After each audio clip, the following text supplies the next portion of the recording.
വിജയിക്കുക എന്നതാണ് നമ്മുടെ എല്ലാവരുടെയും ആഗ്രഹം.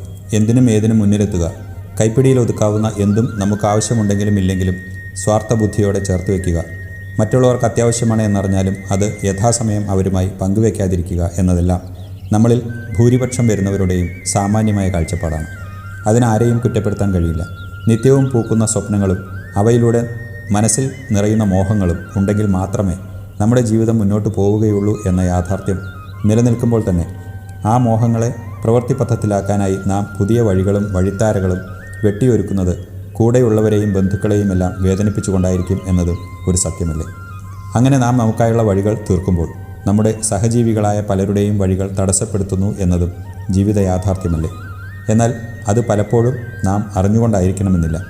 അറിയാതെ ചെയ്യുന്ന പ്രവൃത്തികളെ തൽക്കാലം നമുക്ക് മാറ്റിവെക്കാം. പക്ഷേ അറിഞ്ഞുകൊണ്ട് മറ്റുള്ളവർക്ക് ഉപദ്രവമുണ്ടാക്കുന്ന എത്രയോ നിത്യസംഭവങ്ങൾ നാം കാണുന്നു, കേൾക്കുന്നു. ഇങ്ങനെ മറ്റുള്ളവരുടെ ജീവിതത്തിന് പ്രയാസങ്ങൾ സൃഷ്ടിക്കുന്നത് നമ്മുടെ ചെയ്തികൾ മാത്രമല്ല, അതിനേക്കാൾ കൂടുതൽ നമ്മുടെ വാക്കുകൾ തന്നെയാണ് എന്ന് നമുക്ക് കാണാൻ കഴിയും. അവ ഉണ്ടാക്കുന്ന മുറിപ്പാടുകൾ ചില്ലറയല്ല. പലതും ഒരു വിമർശനം എന്ന നിലയിലാണ് നാം സംസാരിക്കുന്നത് എങ്കിലും അതിനേക്കാൾ കൂടുതൽ ആരോപണം എന്ന നിലയിൽ നാം മറ്റുള്ളവരുടെ ജീവിത പന്ഥാവിൽ വിഘ്നങ്ങൾ ഉണ്ടാക്കുന്നു. ക്രിയാത്മകമായിട്ടുള്ള വിമർശനം ഒരു പരിധിവരെ നല്ലതാണ്. അക്കാര്യങ്ങൾ വിമർശിക്കപ്പെടുന്നവർ അതേപടി സ്വീകരിക്കുന്ന പക്ഷം മാത്രം. എല്ലാവരും ആ മനസ്ഥിതിയോടുകൂടി കാര്യങ്ങൾ മനസ്സിലാക്കിക്കൊള്ളണമെന്നില്ല. എന്നിരുന്നാലും ആരെയും വിമർശിക്കാനുള്ള സ്വാതന്ത്ര്യം നമ്മുടെ ഭരണഘടന നമുക്ക് തന്നിട്ടുള്ളതുകൊണ്ട് ആർക്കും നമ്മളെ കുറ്റപ്പെടുത്താൻ കഴിയില്ല. അതുപോലെയല്ല ആരോപണങ്ങൾ.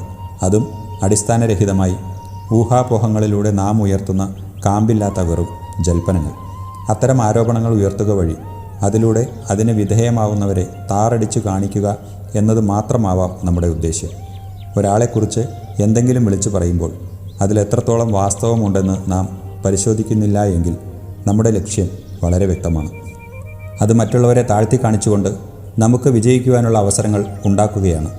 നാം വിജയിക്കുന്നത് നമ്മുടെ കഴിവുകളിലൂന്നിയാവണം, അവ പ്രദർശിപ്പിച്ചുകൊണ്ടാവണം, തെളിയിച്ചുകൊണ്ടാവണം. അല്ലാതെ അധർമ്മത്തിൻ്റെ മാർഗത്തിലൂടെ മറ്റുള്ളവരെ പിന്നിലേക്കാക്കിക്കൊണ്ടാവരുത്.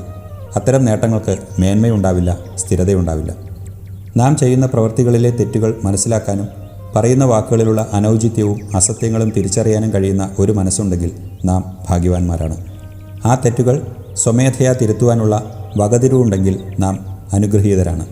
ഇനി അത്തരം തെറ്റുകൾ തിരിച്ചറിഞ്ഞ് അതുമായി ബന്ധപ്പെട്ടവരോട് അത് ഏറ്റുപറയുവാനും മാപ്പ് ചോദിക്കാനുമുള്ള മനസ്സുണ്ടെങ്കിൽ നാം ബഹുമാന്യരായിത്തീരുന്നു. ഒരുപക്ഷെ ഒരു വിജയിയേക്കാൾ കൂടുതൽ അംഗീകാരവും മതിപ്പും മറ്റുള്ളവരിൽ നിന്നും ലഭിക്കുകയും ചെയ്യുന്നു. തെറ്റുകൾ പറ്റാത്തവരായി ആരും തന്നെ ഉണ്ടാവില്ല. തെറ്റുപറ്റി എന്നറിഞ്ഞാൽ അത് തുറന്നു പറയുവാനും പശ്ചാത്തപിക്കാനും പിന്നീട് ഒരിക്കലും അതേ തെറ്റ് ആവർത്തിക്കാതെ ഇരിക്കാനും നമുക്കായാൽ തന്നെ നാം ജീവിതത്തിൽ പകുതി വിജയിക്കും. അതിൻ്റെ കൂടെ നേരായ മാർഗത്തിലൂടെ സഞ്ചരിക്കാനും വളഞ്ഞ വഴിയിലൂടെ നേട്ടങ്ങൾക്കായി ശ്രമിക്കാതിരിക്കുകയും ചെയ്യാനായാൽ നമുക്ക് പൂർണ്ണമായ വിജയം കൈവരിക്കാനാകും. ചുരുക്കി പറഞ്ഞാൽ, ബുദ്ധി നന്നായാൽ ചിന്ത നന്നായി, ചിന്ത നന്നായാൽ വാക്ക് നന്നായി, വാക്ക് നന്നായാൽ വീട് നന്നായി, വീട് നന്നായാൽ നാട് നന്നായി. നമസ്കാരം.